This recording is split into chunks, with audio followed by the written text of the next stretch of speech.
apa sebenarnya definisi keluarga sejahtera. Ya, sebab benda Betul. ni dia sangat kita panggil sebagai subjektif. Sebab ada orang yang dia rasa keluarga dia dah okey dah rasa okey, selamat, dah cukup segala-galanya.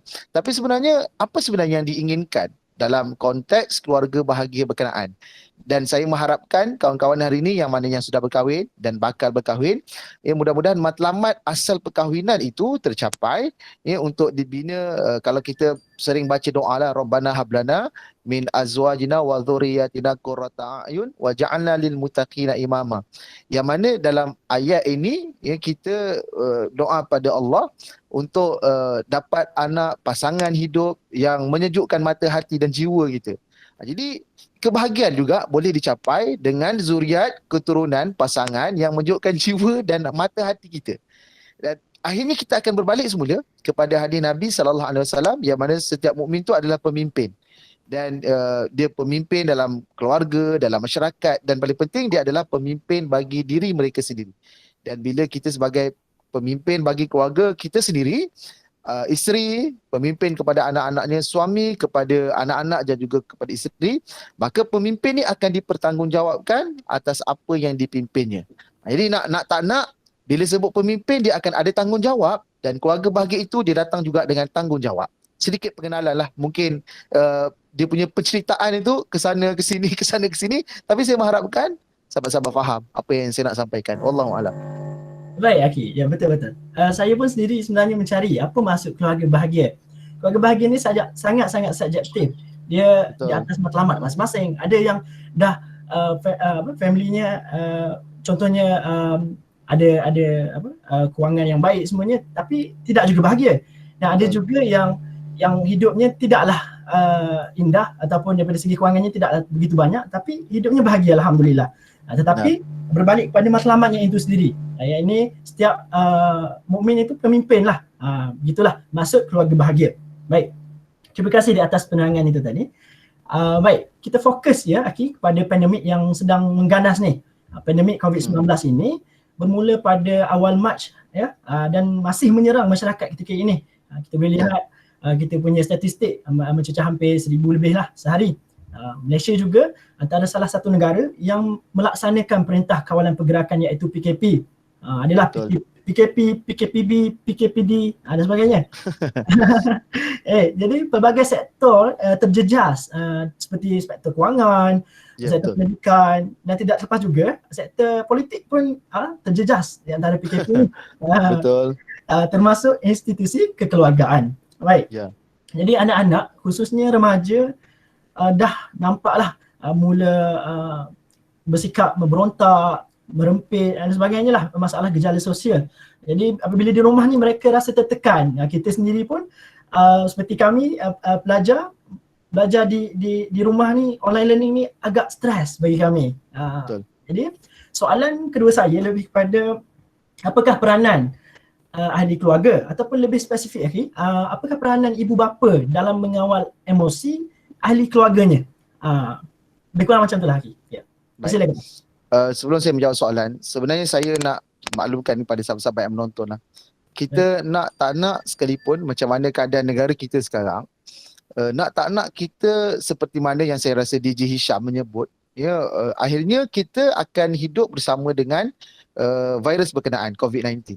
Nak tak nak macam mana PKPB ke, PKP, PKPD ke, akhirnya jumlah itu kita nampak tak turun-turun, 1,009, masuk 2,000, turun 1,000, dan itu adalah satu nightmare bagi kita dahulu, bila mana kita tak dapat bayangkan bila negara kita ada 4 angka kes COVID-19 positif setiap hari. Tapi hari ini kita sampai dah tak ikuti dah apa sebenarnya yang berlaku, disebabkan dah jadi satu kebiasaan, dan ini satu benda yang menakutkan. Allahu Akbar. Saya minta maaf. Terlanggar. Baik. Dan bila mana kita nak cerita tentang benda ni, tadi saya melihat slide yang ditunjukkan, data-data yang sangat menakutkan bermula daripada bulan Mac, ya, bulan April, mana tuntutan perceraian antara pasangan-pasangan semakin banyak. Ya, sebenarnya apa masalahnya kan? Di situ juga kalau kita tengok data yang dibentangkan dalam Dewan Rakyat pada bermula start PKP 18 Mac sehinggalah 30 Jun yang lepas, sebanyak 1,700 kes jenayah seksual kanak-kanak yang berlaku. Dan itu belum lagi lately ni, kalau kawan-kawan perasan, daripada minggu ni kes cabul, kes rogol, seksual, grooming yang sangat banyak yang boleh kata keluar setiap hari. Dan kat sini kita perlu memahami semua ini berlaku disebabkan salah satu faktornya ramai duduk di rumah. Dan di sinilah ada berlakunya isu-isu jenayah seksual yang saya sebutkan tadi, juga domestic violence, anak-anak ada yang dipukul, isteri ada yang dibelasah, dan mereka tidak ada jalan keluar untuk pergi ke mana disebabkan stay at home.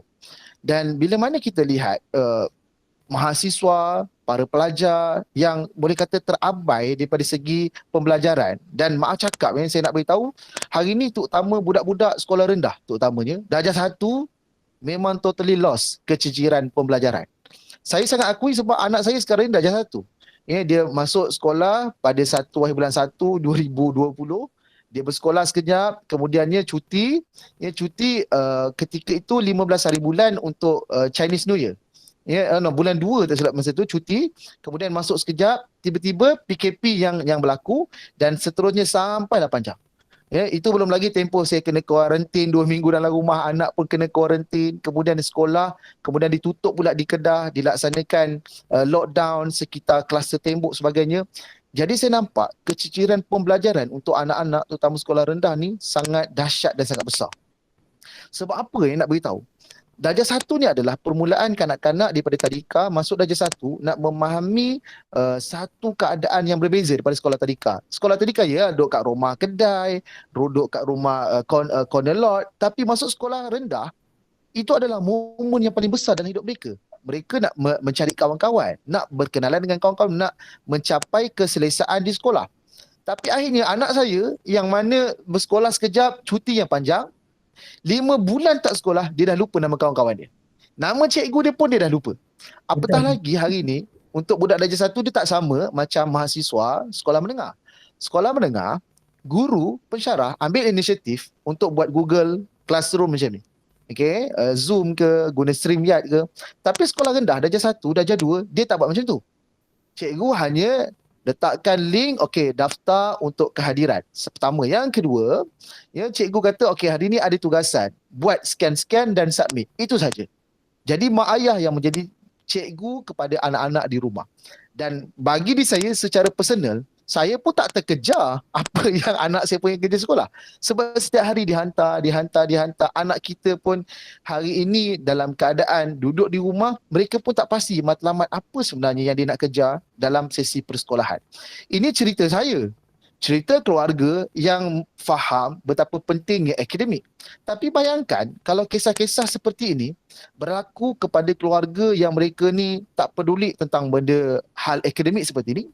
Anak-anak memang berpelesiran, anak-anak sibuk dengan gadget dan handphone, anak sibuk dengan games, dengan Among Us, dengan PUBG sebagainya. Anak mereka juga mungkin menjadi mangsa jenayah seksual ataupun domestic violence yang berlaku dalam rumah, maka ia akan menjadi satu ancaman dalam rumah tu sendiri. Parents, bila mana hal macam ni berlaku, nak tak nak kita kena siapkan mental dan emosi. Ibu-ibu, ayah-ayah yang mana mengajar anak, terutama sekolah rendah lah. Sekolah menengah saya rasa mereka ni dah boleh urus sendiri-sendirilah untuk buat kerja sekolah dan segala bagai. Tapi sekolah rendah, kalau parents tak memantau anak, memang mereka tak akan buat. Itu satu. Yang kedua, bila parents memantau dan melihat sendiri anak dia melakukan kerja sekolah, parents automatik akan jadi singa. Jadi singa, jadi harimau, harimau betina, semua watak ibu bapa akan keluar. Dan akhirnya anak-anak ni pun stres. Anak pun rasa matematik tu terlalu sukar, salah kena marah, bahasa Melayu tulisan tu pun rasa teruk sebab yes, parents ada yang nak perfect. Parent yang jenis perfectionist ni, dia nak tulisan anak tu ikut garisan, dia nak setiap matematik anak tu semua betul. Sebenarnya tak boleh seperti itu. Inilah proses pembelajaran anak-anak. Dan saya nak beritahu kawan-kawan, sebelum terciptanya sekolah, kementerian, PPD, JPN, MRSM, SBP, sebelum terciptanya sekolah ni, sebelum terciptanya institusi, universiti, sebenarnya sebelum daripada itu dah wujudnya pembelajaran. Dan pembelajaran ni dia bukan sahaja boleh berlaku di sekolah, tapi bila adanya sekolah, kehendak semasa untuk melahirkan sektor pekerjaan memerlukan kelulusan daripada sekolah, hingga anak-anak kita ni, bila parents ni, anak tak sekolah, mereka dah tak tahu dah nak ajar apa anak. Sedangkan anak-anak kita ni perlu diajar skill di rumah. Skill untuk menguruskan bilik, skill untuk membasuh pinggan, skill untuk angkat sampah, ikat lilit pada plastik untuk buang keluar, skill untuk sapu sampah. Hingga mereka terlupa pembelajaran bukanlah semata-mata untuk penilaian akademik semata-mata. Dan inilah waktunya mak ayah perlu faham rumah adalah sekolah untuk anak-anak kita. Ya, dan bila mana sekolah di rumah perlu ada peraturan, perlu ada disiplin. Dan paling penting kalau sekiranya sebelum ini agak sukar kita nak mendapat masa untuk makan bersama, sembang bersama, inilah waktunya. Cuma ya, disebabkan mungkin ada parents yang kerja swasta, yang dibuang kerja, ada ibu-ibu yang mungkin sebelum ni ada buat jualan, masak daripada rumah, tapi selepas pada tu makin menurun bisnes mereka. Ini satu benda yang sangat merisaukan. Sebab apa? Desakan ekonomi, desakan kewangan pada institusi keluarga, dia akan memberi efek kepada pasangan, suami dan isteri, dan kemudian efek mereka ni, emosi mereka akan terkena kepada anak-anak. Ya, bergaduh, kemudiannya ungkit-mengungkit, perbalahan akan berlaku. Hari ni 12-12 nak beli barang tak ada duit. Akhirnya anak inginkan sesuatu, dimarahi dan boleh jadi dipukul. Sebab itu saya nak beritahu hari ni, kalau saya berhadapan dengan program-program dengan pelajar, kadang-kadang orang selalu nak ceritakan apa ancaman anak-anak kita hari ni. Sebenarnya ancaman anak dia adalah mak ayah sebenarnya. Anak-anak, mereka meletakkan mak bapak mereka ni adalah ancaman terbesar dalam hidup mereka. Apatah lagi anak ni sudah meningkat usia remaja. Hari ni anak remaja memang banyak sangat yang menyimpan perasaan dan dendam kepada ibu bapa, tapi mereka tak luahkan disebabkan mereka tak mahu dimarahi, dipukul. Dan itu satu benda yang sangat merisaukan. Nak tak nak, pendidikan secara online ni kita tak tahu lagi sampai bila ia akan berjalan. Parents, selain daripada kita ni perlu menyelia emosi, perlu sentiasa mengamalkan deep breath, tarik nafas, tahan, lepaskan. Ketika inilah juga kita boleh mempraktikkan apa yang kita belajar berkaitan dengan mengucapkan terima kasih kepada anak, impress setiap perbuatan yang anak lakukan, dan kemudian minta maaf atas setiap kesilapan mak ayah kepada anak-anak. Maaf cakap, hari ni saya pergi ke sekolah, memang terlalu banyak budak-budak yang begitu, parents mereka toxic family, adik, abang, kakak, mak bapak, semua memang toxic family. Mak ayah dengan sibuk bekerja, mak ayah yang membanding-bandingkan, adik-beradik yang suka cari pasal, dan akhirnya anak-anak merasakan dalam rumah mereka adalah neraka. Mereka sangat suka pergi sekolah sebab di situ ada kawan-kawan yang faham mereka. Tapi bayangkan, neraka rumah tu yang mereka sekarang duduk tak boleh keluar. Sebab itu nak beritahu, di sinilah permulaan untuk kita mewujudkan keluarga yang sejahtera. Tapi saya yakin yang menonton ni, ini semua yang ada kesedaran. Ini semua yang sebenarnya memiliki keluarga yang baik. Dan kalau tidak baik sekalipun, cuba untuk memperbaiki apa yang kurang. Tapi yang ada kat luar, macam mana? Dan walaupun tahun depan akan berlakunya kelahiran yang sangat banyak untuk baby tahun 2021, tapi kes penceraian juga semakin banyak berlaku. Kenapa kes penceraian boleh berlaku? Sebelum ni mungkin suami isteri bekerja, mereka ni jarang bertemu, balik masing-masing balik rumah dah letih, bergaduh sekejap, besok dah pergi bekerja. Tapi hari ini duduk sama-sama, duduk selama dalam tempoh yang lama lah, seminggu, sebulan, hingga menyebabkan kekurangan pada pasangan yang menjadi satu api yang bila terpecik sedikit akhirnya marak pada satu keluarga. Nak tak nak, ilmu keibubapaan, ilmu komunikasi dengan pasangan perlu diterapkan supaya bukan sekadar emosi anak kita yang boleh dijaga, bahkan ibu bapa juga. Ibu bapa kalau mereka mampu mengawal emosi mereka, menyelir emosi mereka, anak-anak akan mendapat vibe positif. Tapi kalau parents jenis maki hamun, jenis main cakap lepas, jenis mencarut, tunjuk jari tengah, tak peduli apa yang dicakap, itulah anak-anak yang mereka akan dapat. Tapi akhirnya dia berbalik kepada ibu bapa itu sendiri. Wallahualam. Wallahualam. Terima kasih kepada Akhi Fairuz di atas penerangan yang panjang lebar. bagi saya ya betul, ibu bapa ialah tunjang utama sesebuah keluarga. Bagaimana anaknya itu adalah cerminan daripada ibu bapa. Lagi-lagi pada pandemik ni, Betul. masa PKP ni, semua duduk di rumah, jadi kekurangan masing-masing ni akan keluar. Jadi ibu bapa memainkan peranan penting untuk membawa keluarga ke arah mana? Ke arah rumahku syurgaku ataupun rumahku nerakaku. Betul. Betul. Baik. Okey. Jadi baik, alhamdulillah. Ahli keluarga itu mempunyai peranan masing-masing lah. Kalau anak-anaknya perlu juga mengawal emosi ibu bapa kalau tahu ibu bapa nak marah kan. So kita kena berjaga-jaga, dan ibu bapa pun betul terapkan amalan terima kasih pada anak-anak ataupun minta maaf kalau ada tersilap. Ibu bapa semestinya ada ego masing-masing, betul? Sebagai ibu bapa kita ada ego masing-masing. Tapi dalam kita tak sedar kita menyakiti hati anak-anak kita, insya-Allah. Baik, dalam Al-Quran ada mengatakan bahawa anak dan isteri ini adalah penyejuk hati. Oleh itu, kalau suami ni mempunyai ramai isteri dan anak, mungkinlah hatinya sangat sejuk. Okey. Tapi saya hanya bergurau. Tapi dalam Al-Quran juga ada mengatakan anak dan isteri ni adalah sebagai ujian. Jika nak ada ramai anak, jadi jihadnya pun amatlah tinggilah. Maknanya macam itulah. Okey, soalan seterusnya pada Akhi.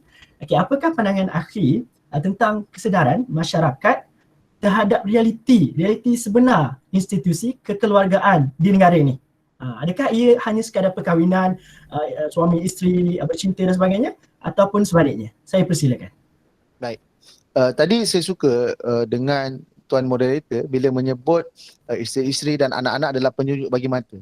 Sebenarnya dalam Al-Quran ada beberapa ayat yang diturunkan bercerita tentang anak dan pasangan. Ada anak-anak ni yang menjadi amanah, ya.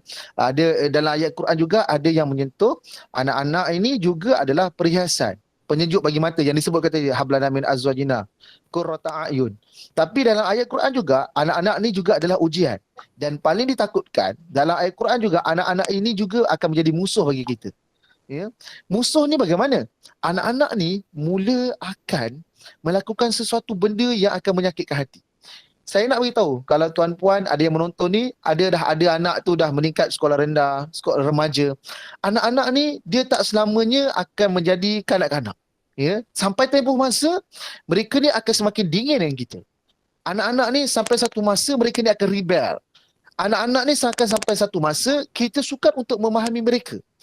Macam ni saya nak beritahu. Ketika kecil, kita sentiasa akan impress dengan apa yang anak kita lakukan. Contoh, anak boleh cakap papa, mama, umi. Perkataan pertama kita kata, wah anak aku dah pandai bercakap. Kita rasa sangat seronok. Dan kemudian bayangkan anak itu membesar, dah boleh merangkak, dah boleh bertatih, kita rasa seronoknya anak, seronoknya. Kita pula lihat bagaimana anak kita ni boleh bercakap bahasa Inggeris, boleh mengira, membaca. Ketika itu, segalanya sweet untuk melihat telatak anak. Walaupun anak ni mungkin bermasalah, anak ni tantrum sana sini, anak ni kuat menangis, tapi bila kita tengok anak yang kecil, kita rasa seronok melihat perkembangan diri mereka sewaktu mereka membesar. Tapi semua tu akan kita tinggalkan. Sebab bila anak ni dia bukan lagi kanak-kanak, ketika itulah mak ayah akan mula merasakan satu ujian yang besar dalam kehidupan.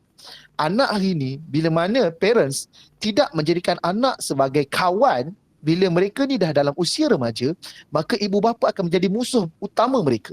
Dan kalau sekiranya parents tidak membina bonding daripada awal dengan anak-anak, maka jangan haraplah anak ni akan selesa untuk bersembang dengan mak bapak ketika mereka remaja. Ya. Sebab itu hari ini bila nak cerita tentang hal yang seperti ini, parents kena faham perbezaan generasi yang sangat ketara. Hari ini generasi Y seperti saya, lahir tahun 85, generasi Y yang lahir tahun 80 sampai 1995. Anak-anak mereka sekarang ni sekolah rendah dan anak-anak mereka ada yang dah form 1. Generasi sebelum saya dia adalah generasi X. Ya, Y, X, Y. X lah sebelum saya. Yang lahir pada tahun 70, 75 sampailah tahun 66 sampai tahun 1980. Ini generasi X. Generasi X, ya, Tuan Moderator, mungkin mak ataupun kakak. Macam saya, akak saya sendiri. Ya, generasi X, generasi Y yang membina anak-anak pada yang ada di universiti, yang ada di sekolah adalah generasi ini. Malangnya hari ini disebabkan ledakan teknologi, disebabkan faktor perkembangan teknologi yang berkembang sangat pesat hingga kita terlepas pandang untuk menyantuni generasi yang terkini yang lahir selepas tahun 2000, tahun 95 sampai 2010 yang dipanggil sebagai generasi Z.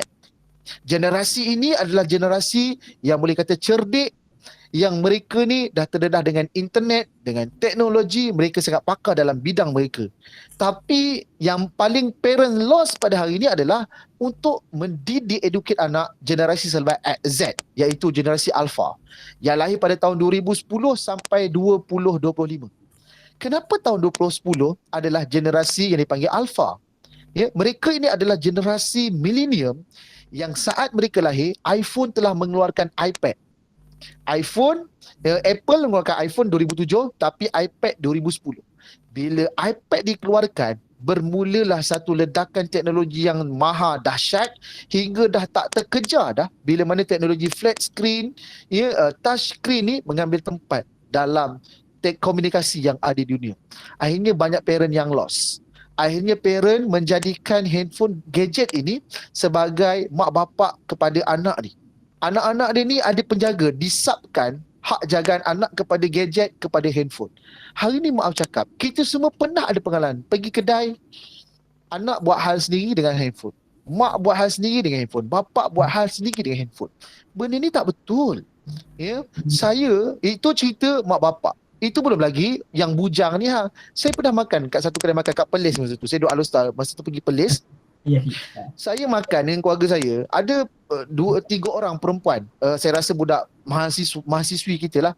Sampai kat kedai, dia order makanan dan kemudian saya sampai selepas pada itu dan kami order makanan. Makanan mereka sampai dulu. Kemudian makanan kami sampai. Kami makan, air pun dah tinggal sikit. Diorang tu makanan sampai awal, tak makan-makan selama 10 minit. Apa yang mereka buat? Tangkap gambar.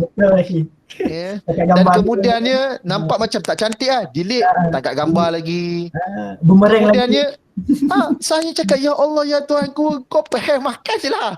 Dia bagi handphone kat kawan dia, kau ambil ya, kau tangkap gambar aku. Dia pun pegang macam ni, kawan dia tangkap. Mari sini tengok. Alah, kenapa angle tak cantik ni? Semula bagi kat kawan. Kawan dia tangkap, okey Cun, okey sekarang ni kau ambil handphone aku, kau tangkap gambar aku pula. Dia pun tangkap. 10 minit aku ni dengan keluarga dah nak siap makan dah, kau tak makan lagi. Allah. Jadi benda ni sebenarnya satu benda yang tak sihat. Betul. Sebenarnya dunia fame, dunia media sosial ni adalah satu benda yang fake.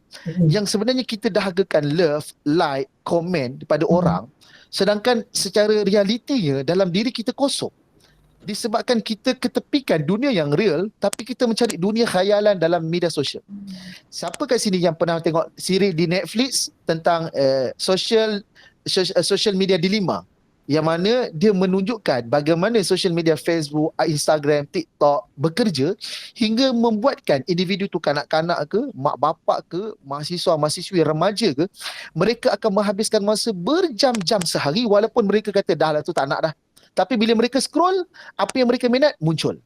Mereka scroll lagi, tengok best pula ni. Dan akhirnya, mereka menjadikan kita ni sebagai pengguna yang akhirnya kecanduan dengan gadget dan teknologi.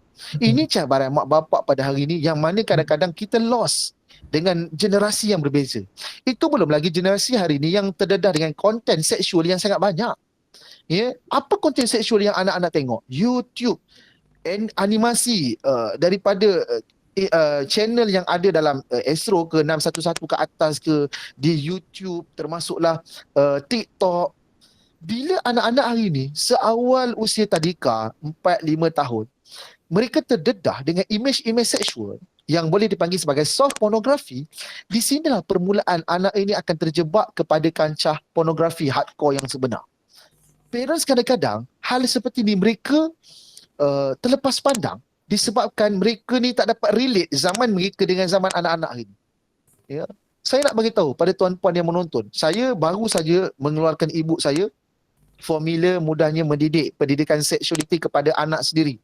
Yang ibu yang kedua, formula mudahnya didik anak mengenai berhadapan dengan ancaman pornografi. Sebab hari ni isu-isu yang seperti ni, parents memang seolah-olah mereka ni merasakan benda tu seperti zaman mereka dulu. Tak patut diceritakan, benda ni adalah benda yang lucah, benda ni bersifat seksual, benda ni nanti budak akan belajar sendiri. No, no, no, no. Kalau dulu kita mungkin terdedah dengan hal-hal seksual ketika kita sekolah menengah disebabkan kita belajar subjek sains ataupun kawan cerita. Tapi hari ni anak-anak kita, adik-adik kita daripada sekolah tadika darjah 1, darjah 2. Sebab itu kita tengok berita bagaimana semalam tak silap saya kan kes polis di Kelantan tak silap saya yang menahan seorang budak 12 tahun meliwat seorang budak 4 tahun. Tahun lepas pun sama juga. Seorang budak darjah 6, 12 tahun lelaki merogol sebanyak 3 kali seorang pelajar perempuan anak asuhan mak dia. Budak tu baru 4 tahun dalam rumah. Benda satu benda yang gila, tapi disebabkan lambakan cerita seperti ini, kita akhirnya tertanya-tanya apa sebenarnya yang kurang dalam masyarakat kita. Saya sebenarnya sangat terkilat dengan sikap masyarakat yang sering melawakkan hal-hal kes rogol, kes cabul. Mereka melawakkan.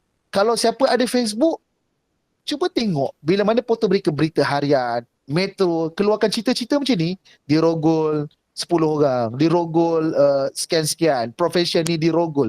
Cuba tengok emoji yang mereka letakkan untuk react post berkenaan. Banyak yang react, haha, smart, gelap. Akhir ni, rogol ni, yes, thumbs up. Lepas tu mereka mengaitkan dengan pornografi. Dan yang komen-komen ni adalah bapa-bapa yang ada anak dan ada isteri kat rumah. Dan ada juga yang kadang-kadang komen lucah ini antara ibu-ibu juga yang ada anak di rumah. Saya sebenarnya sangat risau dengan trend normalize kelucahan. Sebelum ni, nak beritahu, hal-hal yang berkaitan dengan pornografi ni adalah satu benda yang sulit. Maksudnya orang tu dia terlibat dengan benda tu, disimpan diri dia sendiri saja. Tapi hari ini disebabkan media sosial, mereka tanpa rasa malu dan segan silu untuk bagi tahu akulah yang paling power faham bab ni, akulah yang paling tahu tentang pelakon pornografi, akulah yang paling tahu teknik, skill segala bagai. Dan apa saja isu-isu walaupun tak ada kaitan dengan kelucahan, mereka akan komen lucah. Dalam grup masakan, komen lucah. Dalam grup reunion, komen lucah. Dan ini adalah masyarakat kita. Di antara mereka yang dah ada anak, ada pasangan. Di antara mereka yang bakal menjadi bapa suatu hari nanti. Bayangkan hari ini bagaimana kita nak menghadapi generasi yang berbeza dalam keadaan generasi hari ini yang sedikit demi sedikit normalize kelucahan, dan akhirnya kita tidak bersedia untuk berhadapan dengan ancaman yang besar ini. Hingga akhirnya anak-anak yang hari ni kita nampak di sekolah ada macam-macam isu. Bayangkan tuan kita, sahabat kita, moderator dan kawan-kawan yang menonton masih lagi belajar di universiti, berhadapan satu zaman yang anak-anak kita tu berbeza 10 tahun dengan anak-anak pada hari ini, dan cabaran mereka lebih besar daripada hari sekarang. Tak nak hari ini sentiasa kena ingatkan, konten-konten ke arah kebaikan perlu dibanyakkan. Kat sini kalau suka buat video, shoot video, hantar ke ML Studio. Sebab itu adalah platform untuk sesiapa saja, hantar ke ML Studio. You profesor ke, cikgu ke, ustaz ke, siapa-siapa, hantar. Sebab ada channel-channel penontonnya adalah kanak-kanak, adalah remaja, adalah mak bapak, dan mereka suka konten-konten keibu-bapaan seperti ini. Jadi kita jangan lepaskan peluang.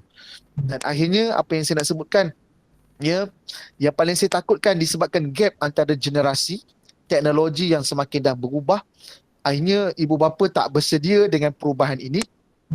Anak-anak menjadi mangsa. Anak-anak mereka mencari sahabat cinta daripada media sosial, hingga berlaku cyberbully, hingga berlakunya sexual grooming. Dan anak-anak ni hari ni menjadi mangsa, hingga ada yang mengalami depression. Hingga ada yang rasa macam tak nak hidup kat muka bumi ni lagi. Ini satu benda yang menyedihkan. Sebab itu bila kita melihat isu jenayah seksual, isu domestic violence, dia tak dapat lari dengan masalah mental health. Sebab itu penyumbang kepada kes-kes yang seperti ini. Sebenarnya jujur yang saya dah terlupa dah soalan tadi, tapi saya harapkan menjawab soalan tadi. Alright. Okay, akhir dah habis kan? Okay. Dah. Betul kan soalan tadi kan? Betul kan? Lebih kurang Okay. Tak gurau je. Okay. begitulah kita mengatakan kisah realiti. Sebenarnya saya meremang jugalah bulu roma saya bila Akhi cakap bayangkan generasi sekarang ni pada 10 tahun yang akan datang dengan kebiasaan yang kita kata lucahnya di mana-mana. Betul, apabila saya scroll Facebook di website di page masakan pun ada komen lucah, di page sukan pun ada komen lucah dan sebagainya. Apakah ini kebiasaan kita? Apakah ini satu persoalan mana kita ni masyarakat orang Melayu dan Islam. Apakah Islam itu terletak di mana? Sampai lucah tu terlalu banyak sangat sampai kita dah terbiasa. Jadi persoalannya apakah anak-anak kita yang kita akan bentuk dalam 10 tahun akan datang. Baik. Satu benda, anak-anak yang sekarang 7, 8 tahun, 9 tahun, 10 tahun akan datang mereka macam mana? Yang kedua, anak-anak kita yang belum lagi lahir, generasi kalian lah yang besar menonton, yang belum lagi berkahwin, 10 tahun akan datang, budak-budak ni akan bersama dengan budak-budak hari ni yang dah membesar 10 tahun akan datang. Betul. Jadi bayangkan kalau generasi dewasa hari ni dah penuh dengan kelucahan, budak yang akan 10 tahun akan datang, kelucahan bagaimana yang mereka akan bina. Betul. Dan mereka ni akan bersama dengan generasi anak-anak kalian yang masih lagi muda ketika tu. Betul. Kalau sesiapa yang ada aplikasi TikTok, bagi saya TikTok sekarang dah mungkin tercemar daripada segi lucahnya dan juga LGBT. Terlalu banyak. Bagi saya amat takutlah untuk melihat perkara sebegini. Ya, betul. Baik.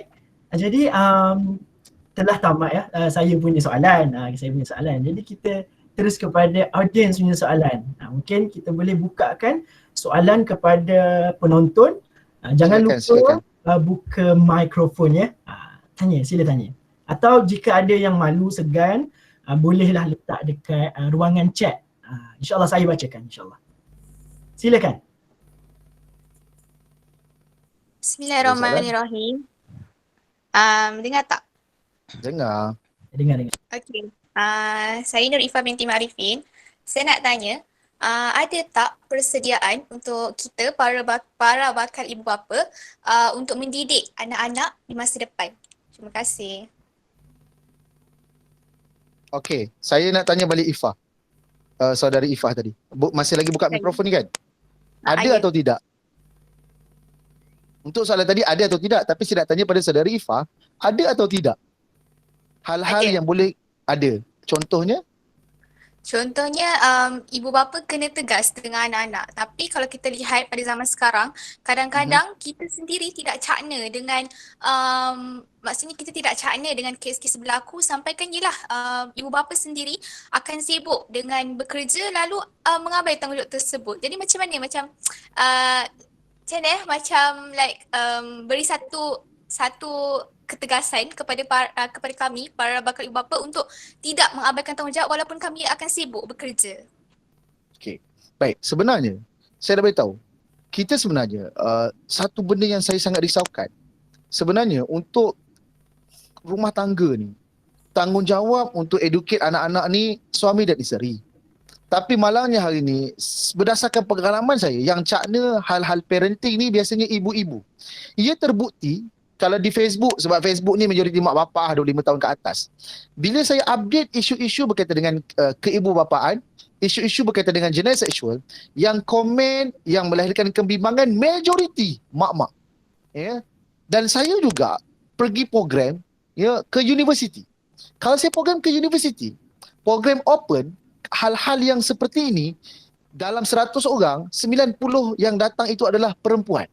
10 orang lelaki itu bukan peserta, tapi AJK lelaki yang memenuhkan dan juga pembaca doa. Jadi, nak tak nak, hari ini disebabkan sebelum ini kita nampak dalam rumah, ayah bekerja. Sebab kita ni banyak datang pada kampung. Bapa bekerja ladang, peneroka, petani, berkebun. Mak duduk rumah, membesarkan anak-anak, menguruskan hal-hal yang bapa tak buat, suami tak buat. Sebenarnya zaman ni, semuanya dah berbeza. Malangnya, ada lelaki pada hari ini, mereka merasakan model yang ada dalam rumah mereka suatu ketika dahulu yang akan dipraktikkan bila mereka dah berkahwin. Sebenarnya tak. Bila mana pendidikan memberikan akses yang cukupnya kepada lelaki dan perempuan, hingga perempuan pun ada degree, ada master, ada PhD, ini bermakna dalam rumah tangga Ya, mereka perlu ada satu toleransi untuk bersama-sama membantu satu sama lain. Benda ni perlu berlaku sebelum daripada perkahwinan. Hari ni lelaki, kalau you sibuk main game sekalipun, tapi jangan lupa belajar tentang ilmu parenting. Ya. Dan maaf cakap saya nak beritahu. Lelaki hari ni, ya. Macam-macam isu sebenarnya. Kenapa lelaki? Sebab yelah saya aktif kat Twitter, saya aktif di IG juga, ya. Di Facebook. Saya sangat risaukan trend lelaki-lelaki pada hari ni yang kadang-kadang mereka masih lagi seperti yang saya sebutkan tadi, sub kerja untuk mendidik anak-anak kepada mak, kepada isteri. Jadi satu benda yang tak betul. Tak nak satu benda yang besar, kesedaran yang besar, rombakan yang besar dalam kursus kahwinnya, supaya hal-hal seperti ini disentuh lebih awal. Saya telah berjumpa dengan Dr. Zul Bakri pada tahun 2018, ketika itu beliau masih lagi mufti wilayah. Saya menyebut, doktor, bagaimana sebenarnya kita nak memperkasakan penyampaian untuk kursus kahwin. Sebab saya yakin kat sini pernah pergi kursus pra-perkahwinan kat universiti. Kursus kahwin tu kita kadang-kadang tak kenal pun penceramahnya, tapi konten dia tu kita rasa belum lagi cukup. Sebab dia punya panelis yang ada penceramah tu tidak mengisi ruang-ruang yang sepatutnya perlu dipelajari. Sebagai contoh keibuapaan. Hal-hal yang berkaitan dengan hal-hal akta kanak-kanak.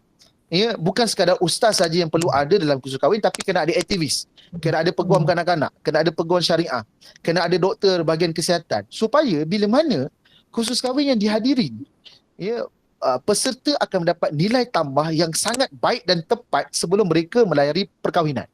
Sebab kalau mereka dah berkahwin, memang susah gila untuk mereka belajar ilmu keibuapaan, sibuk bekerja. Itu belum cerita lagi tentang mesyuarat PIBG kat sekolah. Mesyuarat PIBG setiap tahun yang datang ibu-ibu muka yang sama. Itu tak datang satu hal. Yuran pun tak bayar. Sebab tu saya nak beritahu hari ni, anak-anak kita hari ni dibentuk, kita nampak kat rumah, tapi sebenarnya di sekolah kena ada sinergi antara ibu bapa dan juga pihak sekolah. Tapi hari ini sekolah kadang-kadang bergaduh dengan mak bapak bergaduh dengan sekolah. Tak selesai, anak-anak menjadi mangsa. Dan saya sangat setuju dengan saudara Ifah tadi sebut kena tegas. Tapi tegas itu nak tak nak kita kena mengambil kira cara untuk berhadapan dengan generasi anak-anak pada hari ini.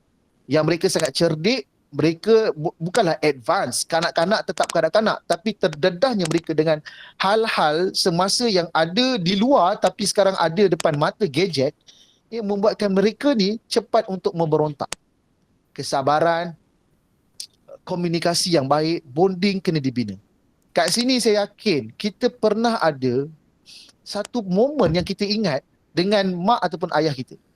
Kadang-kadang kita ni tak perlukan masa yang lama untuk bersama dengan ayah. Cukup ayah kita bawa naik motor, kemudiannya bagi aiskrim.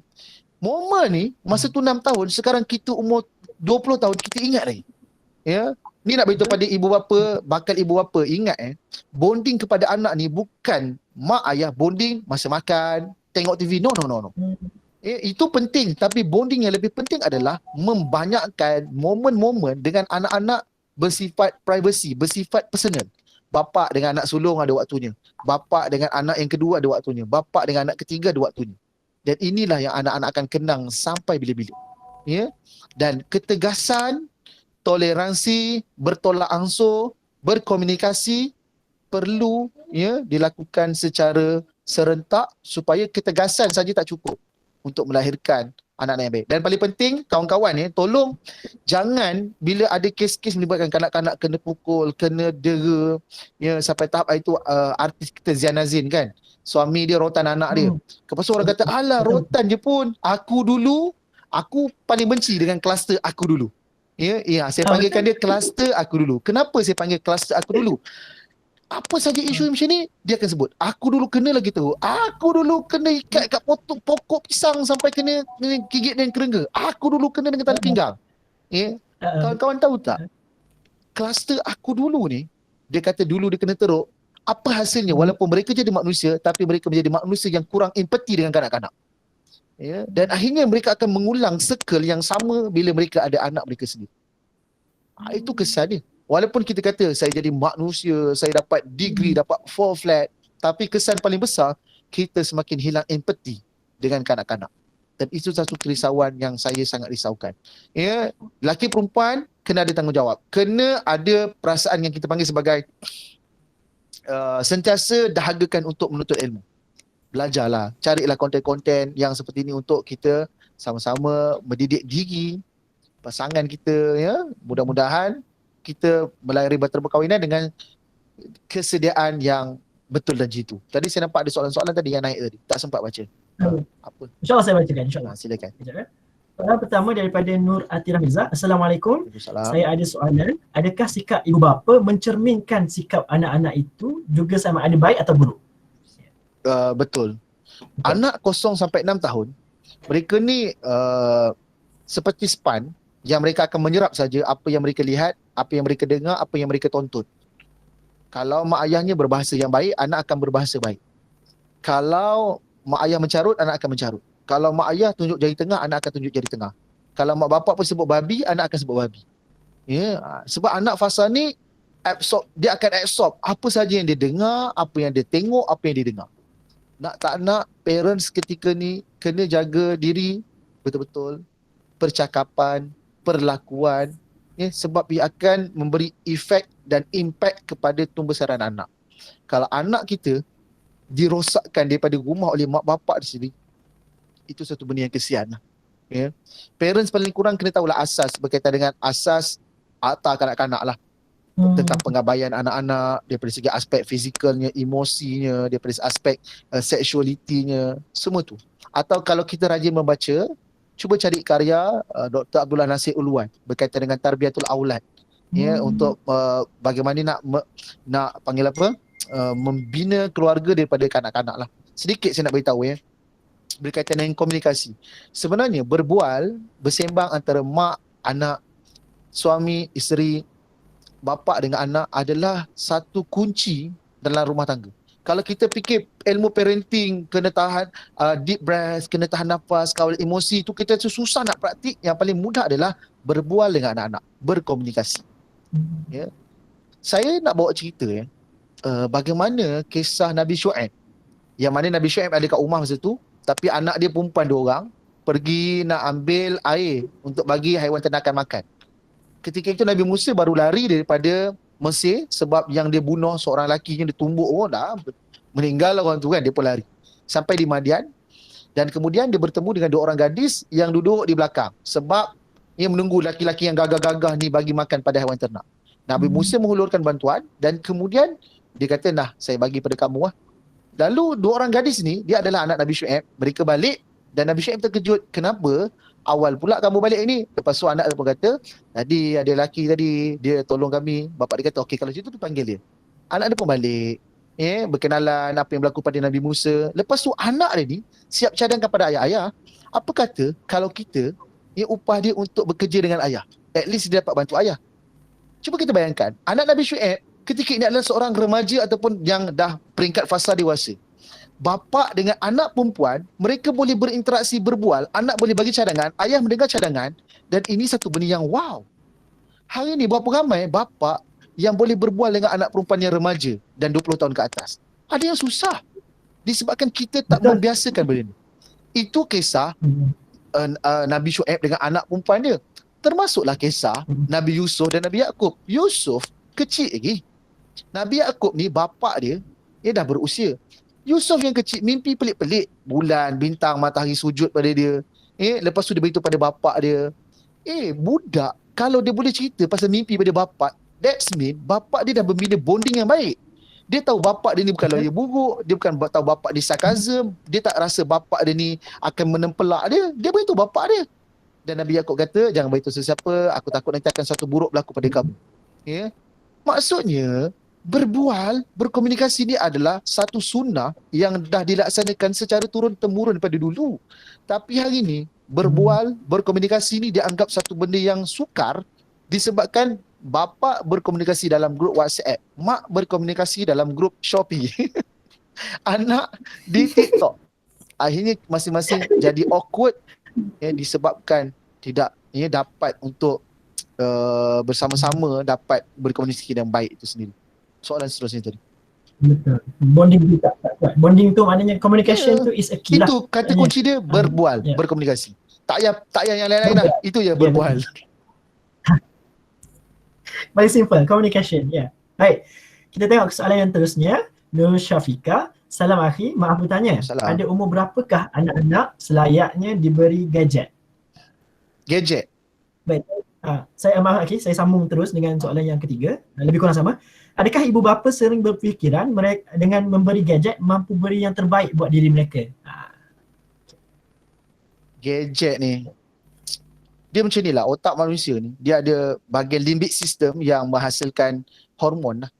Ya, hormon yang dihasilkan di limbic system di bahagian tengah otak ni, antaranya dopamin. Dopamin ni adalah hormon kebahagiaan, keseronokan.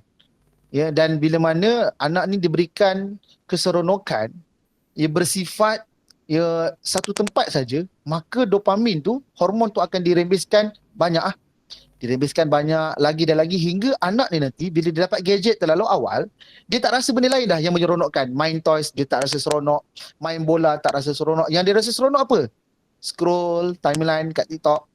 Dia rasa seronok tengok YouTube, dia rasa seronok main game. Ini adalah salah satu bad parenting yang berlaku dalam masyarakat kita. Waktu bila anak ni boleh untuk main phone? Sebenarnya anak 3-4 tahun tak ada masalah. Cuma 1-2 jangan diberikan mereka skrin untuk mereka ni untuk mendapat gadget waktu tu. Cuba elakkan. Kalau anak dia nak tengok juga, buka wifi, pasang YouTube kat TV. Itu adalah lebih baik. Tapi kalau anak dia dah mula menyentuh gadget, mereka akan rasa itulah satu kotak ajaib yang ada apa yang mereka inginkan. Jadi waktu bila yang terbaik untuk bagi anak adalah hari ni tadika dah ada, mereka ni gunakan Google Classroom. Kalau sekiranya sekolah tutup, nak tak nak kita kena bagi. Peredaran zaman, teknologi membuatkan anak kita perlu terdedah dengan handphone. Anak 5 tahun boleh bagi, 4 tahun boleh bagi, tapi jangan berikan handphone totally kepada dia, hadiah terus. Ataupun handphone lama tak guna bagi pada anak. Inilah yang selalu saya jumpa kat sekolah. Budak darjah 1, darjah 2, darjah 3, mak bapak mereka bagi hadiah handphone pada anak masa hari jadi. Ada anak-anak yang mereka ni kumpul duit raya semata-mata nak beli handphone. Bila anak dapat handphone gadget daripada duit dia sendiri, maka hilanglah kuasa autoriti mak bapak dalam rumah untuk memantau apa yang anak dia nak, apa yang anak dia tengok daripada handphone tu sendiri. Ini satu benda yang menyedihkan. Saya secara jujur sekali lagi saya nak beritahu, tidak ada waktu yang spesifik untuk mak ayah bagi anak guna handphone dan gadget. Paling penting adalah sebab kita kena raikan zaman anak kita yang berbeza. Kita tak bagi dia balik kampung nanti dia tengok sepupu dalam bilik. Sebelum dia terkejut dengan sepupu nanti balik kampung dengan anak saudara ke bapa saudara dia, biarlah dia tahu asas gadget handphone, tapi apa do, apa yang don't, apa yang boleh, apa yang tak. Kalau anak ni kita tak dedahkan dengan, sebagai contoh anak saya, dia tengok YouTube. Kadang-kadang YouTube Kids pun memang budak suka YouTube Kids. Dia banyak video-video yang tak berapa best. Suka tengok YouTube biasa. Tapi sentiasa kena ingatkan, dalam YouTube bukan semua benda yang baik. Ada video kadang-kadang ada orang tak pakai baju, ada video kadang-kadang sebuah bunuh. Stop, bagi tahu dengan Abi. Anak ni biar dia faham ancaman semasa dia, dan parents kena bercerita benda ni. Jangan tak pernah cerita hingga anak terjumpa dengan benda macam ni, dia mendiamkan diri sebab dia takut dimarahi. Biarlah kita sampaikan dulu ancaman yang bakal berlaku pada anak, akhirnya anak bersedia dan dia akan rujuk kepada kita. Itu satu. Beri waktu bila saya tak ada masalah. Tapi yang kedua, perlu ada demand daripada parents. Kalau you guna handphone, apa yang you kena buat kat rumah? Belajar sains, matematik, siapkan. Dan kalau sekiranya kita nak berikan pada anak gadget, bolehlah install apps Google Family for children, Google Family for parents. Boleh kawal sehari anak boleh guna berapa jam, 2 jam. Waktu malam pukul 9 sampai pukul 7 pagi, gadget tu terus tertutup. Sebenarnya ada teknologi yang membantu mak ayah. Tapi kalau kita tak nak guna itu sekalipun, buatlah perjanjian dengan anak-anak supaya mereka ni tanda tangan, kita tanda tangan. Siapa yang melanggar tak dapat duit poket ke, tak beli makanan untuk diorang, mainan ke. Benda-benda macam ni kita kena buat. Sebab akhirnya anak-anak kita ni, kita nak disiplinkan dia daripada awal. Kalau kita tak pedulikan dengan gadget, kita biarkan dia dengan gadget sampai tahap ketagih, itulah permulaan anak-anak kita terjebak lebih dahsyat lagi. Ya, dengan pornografi. Dan ini satu benda yang saya sangat tekankan kepada mak ayah. Baik. Jap. Ya. Tapi kalau anak dah pegang handphone, maksudnya handphone dia sendiri, better masa sekolah menengah. Walaupun sekolah menengah form 1 tu saya rasa masih lagi awal, sebab saya rasa lebih selesa kalau anak tu ada gadget, handphone ketika usianya 15 tahun, tingkatan 3. Tingkatan 3. Baik. Tapi sebelum tu boleh je guna. Tapi jangan ada handphone personal untuk diri dia. Baik, betul. Jika kalau nak bagi gadget, kena ada reward lah. Maknanya kalau ada nak Yes. guna, kena buat kerja. Macam tu. Baik. Betul. Ada banyak soalan ni, Akhi. Boleh ke, Akhi? Boleh. Ada teruskan? masa lagi. Ada masa lagi, insyaAllah. Baik, daripada kita tengok dekat ruangan chat dahulu. Fatimah Nabilah. Salam, Akhi. Kebanyakan Akhi dapat sos ilmu parenting ni dari mana ya? Saya amat berminat dengan ilmu Islamic parenting yang Akhi selalu sampaikan. Pembacaan. Sambil tu kita pun kena belajar lah cari mentor yang banyak menyampaikan ilmu parenting.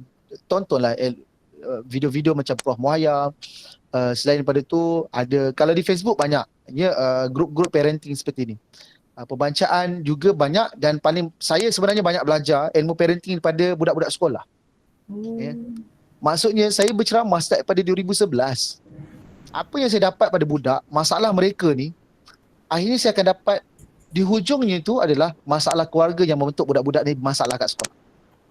Jadi kita dah nampak produk budak yang cemerlang, mak bapak mereka seperti ni. Produk anak-anak yang nakal-nakal di sekolah, mak bapak dia seperti ni. Jadi walaupun ada mentor, ada yang saya rujuk, tapi kebanyakannya saya belajar benda ni daripada budak sekolah yang bercerita pada saya, yang menulis, meluahkan rasa kepada apa yang berlaku pada mereka, dan itulah yang kadang-kadang parents kena faham. Ilmu parenting ni bukan sekadar kita dengar, kita praktikan, no. Tapi kita sendiri yang kadang-kadang kena dengar suara hati anak-anak, anak remaja, apa yang mereka nak daripada mak bapak mereka sendiri. Kalau ayah, mak rasa mak bangga dengan kau, cuba tanya. Abang kakak bangga tak mak ayah jadi mak ayah awak? Jangan nak kata tak. Parents anak kena bangga dengan kita dululah. Okay. Baik. Boleh lagi ke? Kita teruskan soalan. Tak apa, habiskan je semua soalan. Okey, silakan Ashikin. Ashikin, silakan. Soalan tambahan. Soalan daripada peserta. Soalan dia, Akhi setuju tak kalau ibu bapa boleh jadi punca anak-anak depresi, dan apakah nasihat kepada anak tersebut agar terus kuat dalam depresi akibat ibu bapa mereka? Baik. Ya dan tidak. Ada budak-budak yang depresi ni macam-macam isu lah. Kena bully, kena cabul, kena rogol, kena pukul, body shaming. Semua ni penyumbang kepada masalah depression tu sendiri. Hari ini bila sebut depresi orang nampak satu benda yang common, sebab dah terlalu ramai yang tampil ke depan bercerita tentang bagaimana mereka menghadapi bipolar disorder, mereka mengalami depression, anxiety, dan pelbagai lagi spektrum yang spektrum tu autism kan. Tapi yang depression ni banyak hari ni yang tampil ke depan bercerita. Dan kalau kita mendengar kisah-kisah mereka ni, ada juga faktor-faktornya disebabkan penyumbang mereka jadi seperti kemurungan disebabkan mak bapak mereka. Harapan yang terlalu tinggi, tak nak terima anak kalau mereka tak berjaya, lepas tu membanding-bandingkan, stres budak-budak. Bayangkan hari ni anak-anak kita ada yang dihantar tuition masa tadika, darjah 1, darjah 2, apa benda ni?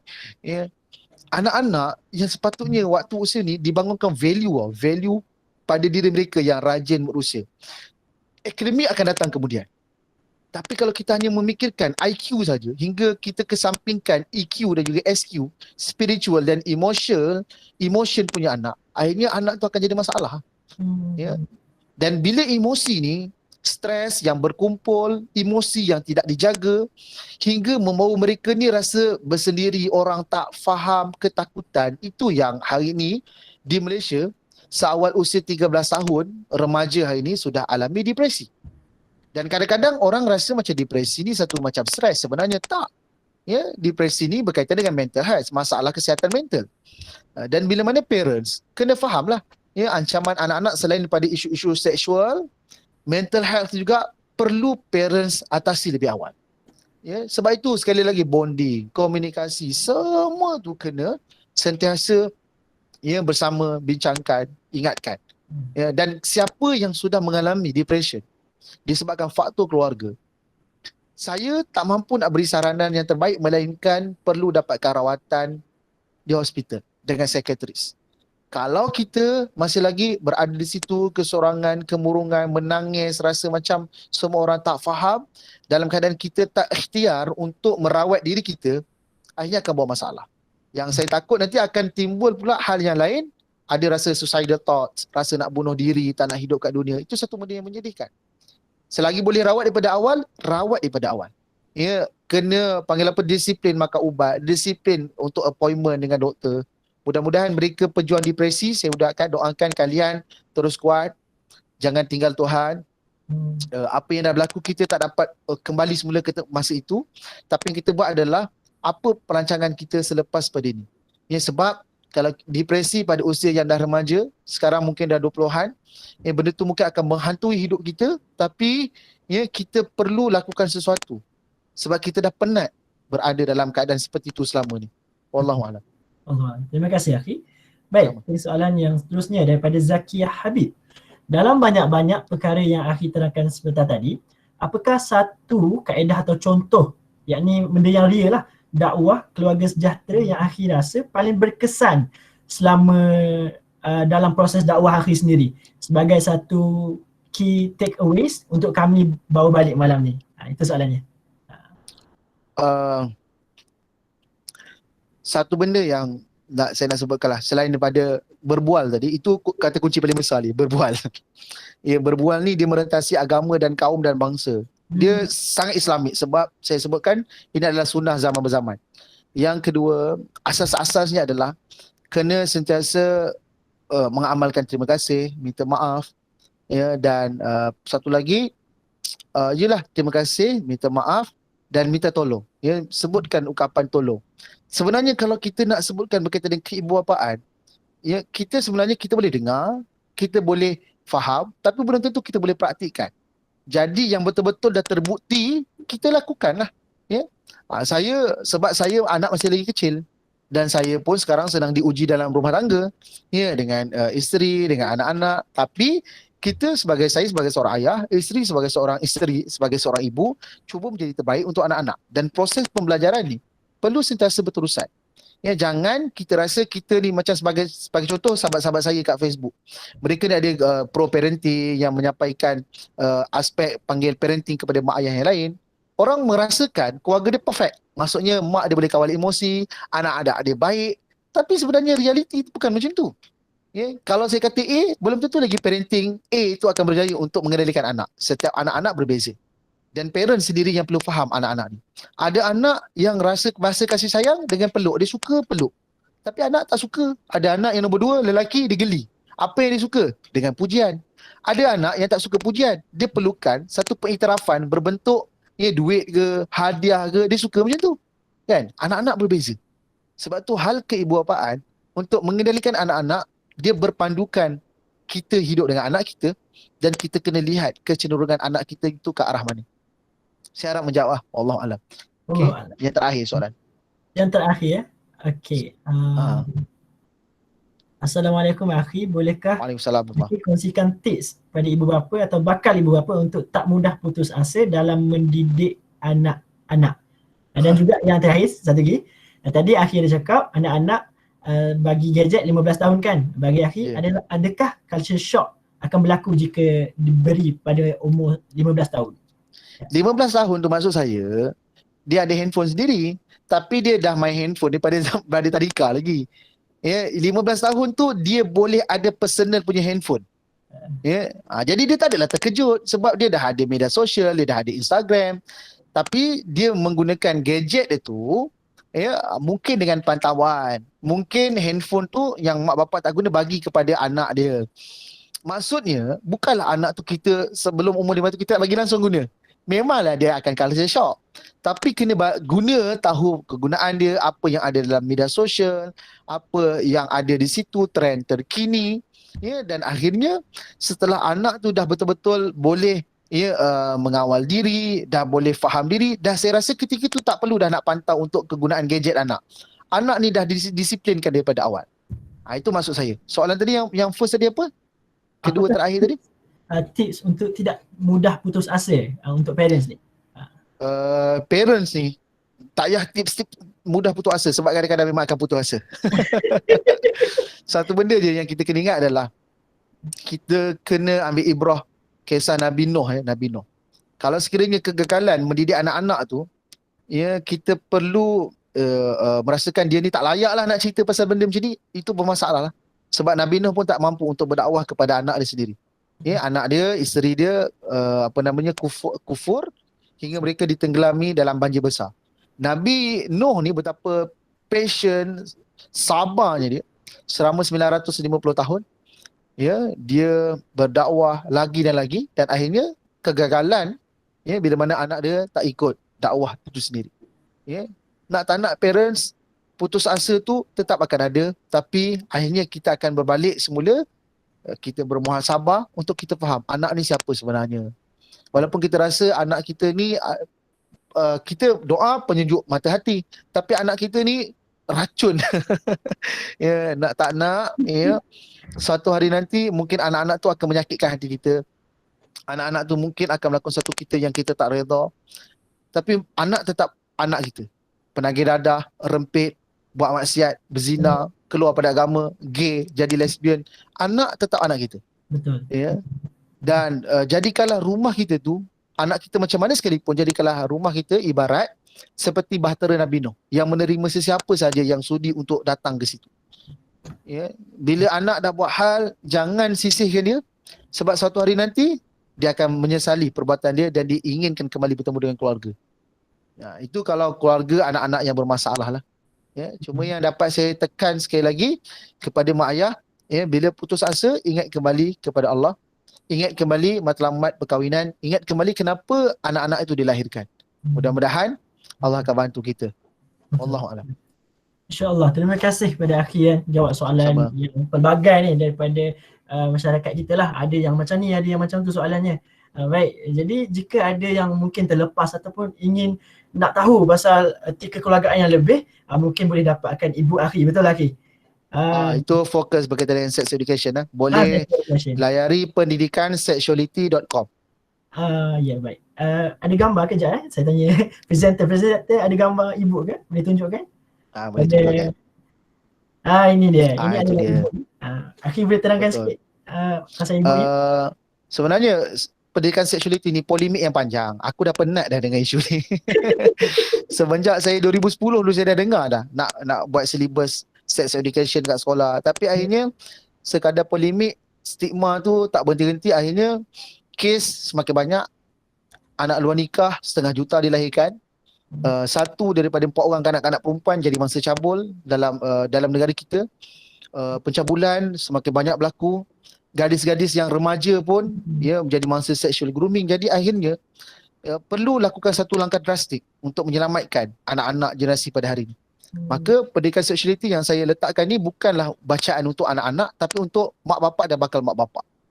Sebab saya nak beritahu betapa mudahnya benda ni, untuk mak bapak faham bagaimana untuk mendidik anak daripada usia bayi sampai remaja berkaitan dengan asas sexuality.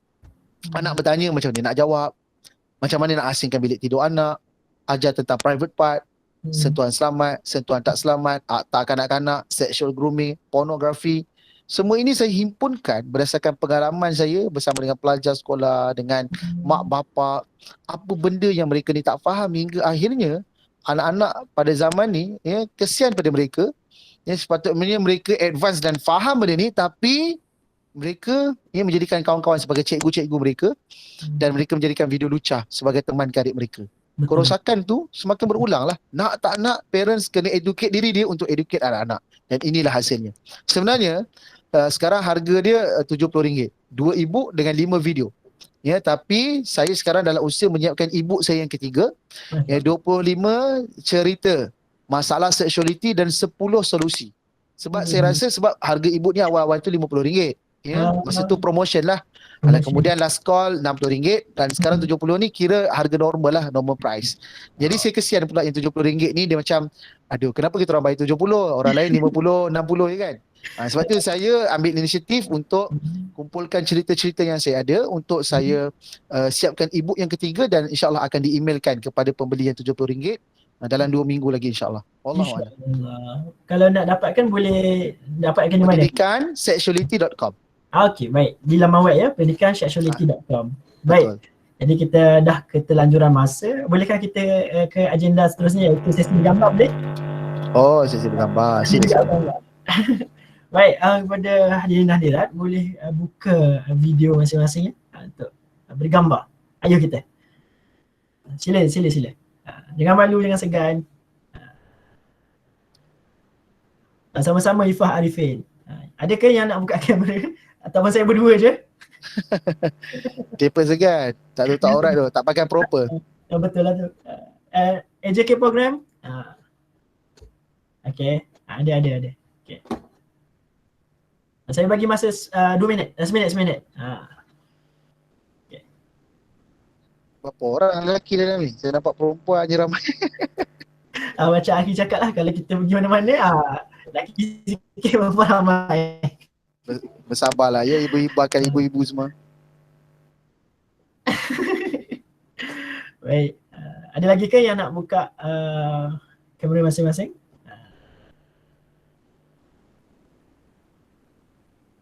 Sekejap ya.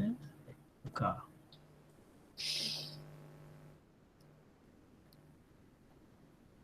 Mungkin line ni slow. Okay. Boleh dah ni. Okay. Saya buat kiraan ya. 1, 2, 3, senyum. Baik, sekali lagi freestyle. 1, 2, 3. Baik, terima kasih. Di atas. Terima kasih. Kalau ada yang nak update kat Twitter, tag saya ataupun kat IG story, ya tag saya. Baik, Thank jangan you. lupa ya. Terima kasih. Welcome. Tag juga kami Keluarga Sejahtera ya di IG. Baik, kalau Aki kesetukan masa, Aki dah boleh lah kalau nak lah. Saya nak habiskan Right. kata-kata ya. Baik. Okay, terima kasih Aki kerana sudi bersama kami. InsyaAllah semoga semuanya bermanfaat pada Aki sendiri dan juga kawan-kawan saya insyaAllah. InsyaAllah. Baik. Entah sirih salah sarung, entah kata salah tutur, entah maksud salah sampai, entah maksud salah sampai, terimalah salam, salam bersantun, salam minta maaf, salam minta ampun. Saya mewakili pensyarah subjek kami, panel dan AJK program mengucapkan setinggi-tinggi terima kasih kepada semua hadirin yang sudi hadir pada malam ini bagi menjayakan program Bual Bicara ini. Lantaran keterbatasan waktu, saya memohon mengakhiri bicara ini. Selanjutnya memohon maaflah kalau ada salah silap. Dan wabillahi wal taufiq wal hidayah. Assalamualaikum warahmatullahi wabarakatuh. Terima kasih semua. Semoga kita berjumpa di alam yang nyata insya-Allah. Sama-sama moderator Aki. Baik. Jadi semua boleh bersurai. Bolehlah buat kerja masing-masing insya-Allah. Terima kasih semua. Sama-sama. Terima kasih semua yang join. Terima kasih banyak-banyak. Ya, terima kasih.